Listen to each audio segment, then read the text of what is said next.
இனிமே கண்ணை மூடிட்டு கடலை எண்ணெய் வாங்கலாம்.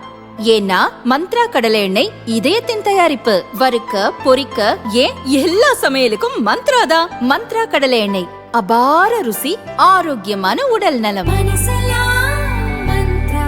என்டிஏக்கும் எங்களுக்கு தான் போட்டின்னு சொல்றாரு. அது ஒத்துக்கிறாரா இல்லையா? யார் வெற்றி பெற போறாருங்கிறத தீர்மானம் பண்ண வேண்டியது யாரு? முதலமைச்சர் ஸ்டாலின் இல்லவே. தமிழக மக்கள் தானே.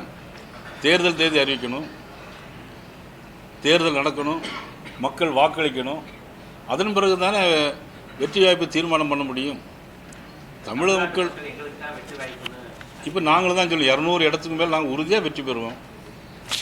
இவங்க திட்டங்கள் என்ன திட்டங்கள் போட்டாங்க?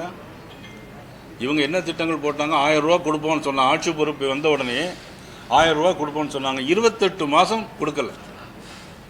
அது திட்டமா? அது அதன் பிறகு 1000 ரூபா கொடுத்தாங்க. எதற்காக கொடுத்தாங்க? பாராளுமன்ற தேர்தல் வந்தது, அதற்காக கொடுத்தாங்க. சரி, போன வருஷம் பொங்கலுக்கு ரூபா கொடுக்கல, இந்த வருஷம் மட்டும்தான் பொங்கலுக்கு ரூபா கொடுத்தாங்க. ஏன்? பொது தேர்தல் வருது, சட்டமன்ற பொது தேர்தல் வருது. இதெல்லாம் திட்டமா? இது வாக்கு வங்கி அரசியல் நடத்தக்கூடிய திராவிட முன்னேற்ற கழக அரசு அதை செய்தோம் இதை செய்தோம்னு சொல்றாரு. உங்கள் தொகுதியில் முதலமைச்சர் எந்த தொகுதியில் எந்த திட்டங்களை கொண்டிருக்காங்க? நான் முதல்வன் திட்டம் பேரில் தான் இருக்க தவிர செயல்பாடுகள் என்ன இருக்குன்னு எதுவும் சொல்லியிருக்காரா முதலமைச்சர்? நேற்று திருச்சியில் நடந்த பொதுக்கூட்டத்தில் எதையாவது நான் முதல்வன் திட்டத்தில் நாங்கள் இந்த திட்டத்தை ஏற்பாடு செய்திருக்கிறோம், இத்தனை லட்சம் பேருக்கு வீடு கட்டி கொடுத்துருக்கிறோம் சொல்ல முடியுமா? முடியாது. வீடு கட்டி கொடுப்பது மத்திய அரசும் மாநில அரசும் பங்கு. அதில் மத்திய அரசு 60%, மாநில அரசு 40%. இவர்களாக சொந்தமாக எந்த திட்டத்தையும் போட்டிருக்காங்களா? இல்லை. ரேஷன் கடையில் எல்லா பொருட்களும் கொடுக்குறோம். மத்திய அரசு மாநில அரசு கொடுக்கறது, இனாமா கொடுக்கிறது, மக்களுக்காக. இனாம்னா மக்களுக்காக கொடுக்கப்படுகிறது, அது மத்திய அரசு கொடுக்கிறது. விவசாயிகளுக்கு ஆண்டு ஒன்றுக்கு 6000 ரூபாய் வீதம் 47 லட்சம் பேருக்கு மத்திய அரசு ஒரே பட்டனில் பிரைம் மினிஸ்டர் அமைதி கொடுத்தாங்க. ஆனால் இப்போ கண்கெடுத்து பார்த்தா 26 லட்சம் பேர் தான் இருக்காங்க. ஏன் அதை குறைச்சாங்க அப்படின்னா, மத்திய அரசு பணம் மக்களுக்கு நேரடியாக போகுது, அது போனால் இவங்கெல்லாம் மத்திய அரசுக்கு ஆதரவாக இருப்பாங்க அப்படிங்கிற ஒரு எண்ணத்தில் அவங்க குறைச்சாங்க. இன்னைக்கு மத்திய அரசு முத்ரா வங்கி முத்ரா வங்கி மூலமாக இன்னைக்கு எத்தனை கோடி கொடுத்துருக்காங்க? இன்னைக்கு 3.2 லட்சம் கோடி கடன் உதவி கொடுத்துருக்கு தமிழ்நாட்டு மக்களுக்காக. அது பெண்கள் அதிகம் பேர். இன்னைக்கு இதெல்லாம் மத்திய அரசு தான் கொடுக்குது. உஜ்வாலா திட்டத்தில் 414 கோடி ரூபா, 414 கோடி ரூபா உஜ்வாலா திட்டத்தில் கொடுத்துருக்குறாங்க.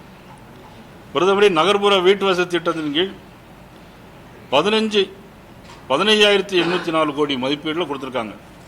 மொத்தம் 6 லட்சம் வீடு கட்டணும்னு கொடுத்தாங்க. 3 லட்சம் வீடு இன்னும் முதலமைச்சர் கட்டி கொடுக்கல. ஏன்? மக்களுக்காக நான் முதல்வன், உங்கள் தொழில் முதல்வர் பேசிக்கிட்டே போனால் போதுமா? மக்களுக்கு நேரடியாக காரியங்களை செய்யாண்டமா? 1000 தடுப்பணைகள் கட்டுவோம். சட்டமன்றத்தில் சொன்னாங்க, ஆட்சி வந்தவன் 1000 தடுப்பணைகள் கட்டுவோம். எங்க காவிரி ஆத்துல எங்கேயும் கட்டிருக்காங்களா? வைகை ஆத்துல கட்டியிருக்காங்களா? எங்கேயும் கட்டல, பேச்சிலே இருக்கு. அவ்வளவுதான். இது ஒரு பொய். இது முழுக்க முழுக்க முதலமைச்சர் சொன்ன பொய். எப்படி? நீங்க களத்தில் இருக்குன்னு நீங்க இருக்கீங்க, ஆனா நீங்க களத்தில் இல்ல. நான் சொல்றேன் கேளுங்க. அதாவது கேஸ் சிலிண்டர் எப்படின்னா, ஒரு ஆளுக்கு ஒரு சிலிண்டர் கொடுக்கும்போது 20 நாள் கழிச்சு தான் புக் பண்ண முடியும். ஒரு சிலிண்டர் கொடுக்கும்போது 30 நாள் 40 நாள் வரைக்கும் போகும் ஒரு வீட்டில். 20 நாள் கழிச்சு தான் புக் பண்ண முடியும் சர்வர். இப்போ நீங்கள் இன்னைக்கு ஒரு சிலிண்டர் உடனே புக் பண்ணால் உங்களுக்கு கிடைக்காது. சர்வர் சிஸ்டமே அப்படி தான். ஏன்னா நான் கேஸ் டீலர், அதனால் நான் சொல்கிறேன். தட்டுப்பாடில் எங்கேயுமே கிடையாது. சிலிண்டர் இப்போ நீங்கள் உங்களுக்கு 20 நாளைக்கு உள்ள சிலிண்டர் வேணுமா நான் தரேன் உங்களுக்கு.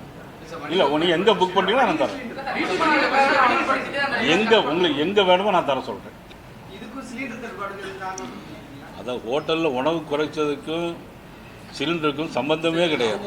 இதை நீங்கள் இப்படி இல்லை நீங்கள் இப்படிலாம் கேள்வி கேட்டீங்கன்னா உங்கள் கேள்வியில் அர்த்தம் இருக்கா, என்னுடைய கேள்வியில் அர்த்தம் இருக்கான்னு? இல்லை ஒரே நிமிஷம். ஹோட்டலில் அவங்க ரேட்டு எவ்வளோ போட்டிருக்காங்க, எவ்வளோ எத்தனை ஐட்டங்களுக்கு ரேட் எவ்வளவு, குறைச்சதுக்கு ரேட் எவ்வளவு, நீ அதை பார்க்கணும் இல்லையா? அது அன்னைக்கு அங்கேயே மாதிரி எதிர்கட்சிக்காரங்க எழுதி போட்டிருப்பாங்களா இருக்கும். சின்ன 19 கேஜி சிலிண்டர் இருக்குல்ல, 16 கேஜி சிலிண்டரை அதே விலைக்கு ஹோட்டலில் குறைச்ச விலைக்கு மாற்றி விற்கிறாங்க. ஒரு சிலிண்டர் திருட்டுக்காக சில சிஸ்டங்கள் வச்சுருப்பாங்க. தட்டுப்பாடு கிடையாது. இன்றைக்கி உலகம் போர் நடக்குது. நம்ம இந்தியாவை பொறுத்தவரை பொருளாதாரம் எங்கேயுமே கிடையாது. பொருளாதார கட்டுப்பாடோ நெருக்கடியே கிடையாது.